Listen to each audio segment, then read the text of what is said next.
بسم اللہ الرحمن الرحیم۔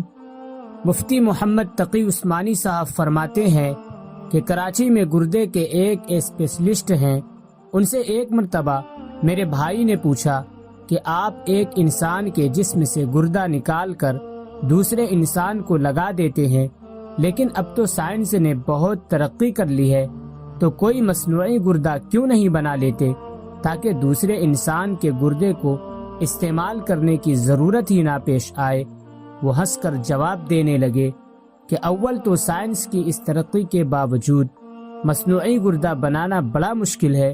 کیونکہ اللہ تعالیٰ نے گردے کے اندر جو ایک چھلنی لگائی ہے وہ اتنی لطیف اور باریک ہے کہ ابھی تک کوئی ایسی مشین ایجاد نہیں ہوئی جو اتنی لطیف اور باریک چھلنی بنا سکے۔ اگر بالفرض ایسی مشین ایجاد ہو بھی جائے اور ایسی چھلنی بنا بھی لی جائے تو اس پر اربوں روپے خرچ ہوں گے،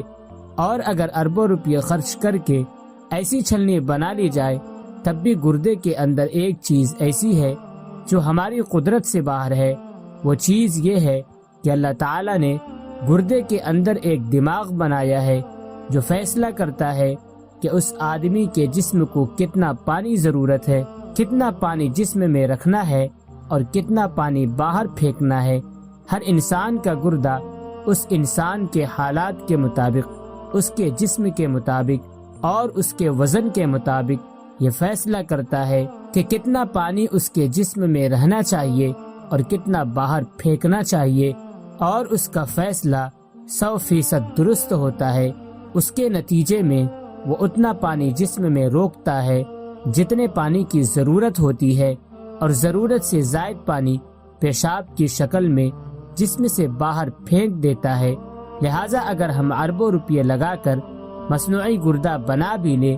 تب بھی ہم اس کا وہ دماغ نہیں بنا سکتے جو اللہ تعالیٰ نے ہر انسان کے گردے میں پیدا فرمایا ہے۔ تم اپنے رب کی کون کون سی نعمتوں کو جھٹلاؤ گے